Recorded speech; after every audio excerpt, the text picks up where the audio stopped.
ব্যাকটেরিয়ার ক্ষেত্রে দেখা যায় তাদের যে নিজস্ব ক্রোমোজোম রয়েছে তার বাহিরে বৃত্তাকার কিছু ডিএনএ থাকে। আমরা যদি এটা একটা ব্যাকটেরিয়া দেখি, দেখা যাবে যে এটা যদি ব্যাকটেরিয়ার ক্রোমোজোম হয়, ব্যাকটেরিয়াল ক্রোমোজোম, তার ঠিক বাহিরে বৃত্তাকারভাবে একটা ডিএনএ দেখা যাচ্ছে এবং সেখানে কিছু জিনও রয়েছে।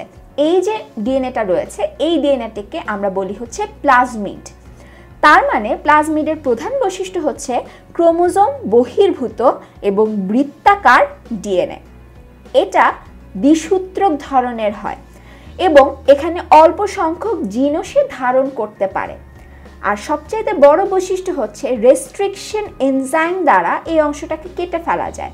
তার মানে হচ্ছে এটা যদি প্লাজমিড হয়ে থাকে তাহলে আমি যদি রেস্ট্রিকশন এনজাইম প্রয়োগ করি তাহলে এই প্লাজমিডের একটা নির্দিষ্ট অংশ রেস্ট্রিকশন এনজাইমটা কেটে ফেলতে পারবে এবং এখানে পরবর্তীতে কাঙ্ক্ষিত কোনো ডিএনএর অংশ এনে আমরা জোড়া লাগাতে পারবো।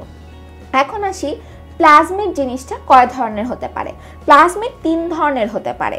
প্রথমেই রয়েছে এফ এবং এফ প্রাইম প্লাজমিড। এই প্লাজমিডটা হচ্ছে জেনেটিক বস্তু স্থানান্তর করতে সাহায্য করে। কিছু কিছু ব্যাকটেরিয়ার ক্ষেত্রে এফ প্রাইম যেই প্লাজমিডটা রয়েছে সেটা ব্যাকটেরিয়ার দেহের মধ্যে যেই পিলি অংশটা থাকে এই পিলি অংশটাকে তৈরি করে। এই পিলিগুলো কিন্তু পরবর্তীতে যৌন জননে সাহায্য করে। এরপরে রয়েছে আর প্লাজমিড। যে সকল ব্যাকটেরিয়ার মধ্যে অ্যান্টিবায়োটিক প্রতিরোধী ক্ষমতাটা থাকে সেগুলোকে সেখানে দেখা যায় যে আর প্লাজমিডটা রয়েছে। তার মানে কোনো একটা অ্যান্টিবায়োটিক যদি সেই ব্যাকটেরিয়ার উপর কাজ করে সেই ব্যাকটেরিয়াটা তখনও নষ্ট হবে না, কারণ তার দেহের ভেতরে সেই অ্যান্টিবায়োটিকের যে কার্যকারিতাটা সেটাকে প্রতিরোধ করার জন্য একটা ভিন্নধর্মী প্রোটিন তৈরি হয়ে যাচ্ছে এবং সেটা তৈরি করছে কে? আর প্লাজমিড সেটা তৈরি করছে।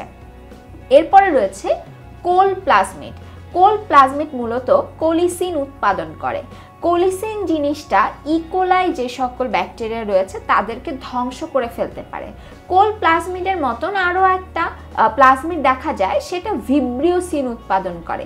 ভিব্রিওসিন ভিব্রিও ক্লোরি যে সকল ব্যাকটেরিয়া রয়েছে তাদেরকে ধ্বংস করে ফেলতে পারে। তো এটাই ছিল হচ্ছে প্লাজমিড। এখন এই প্লাজমিড জিনিসটা আমাদের কেন জানা প্রয়োজন?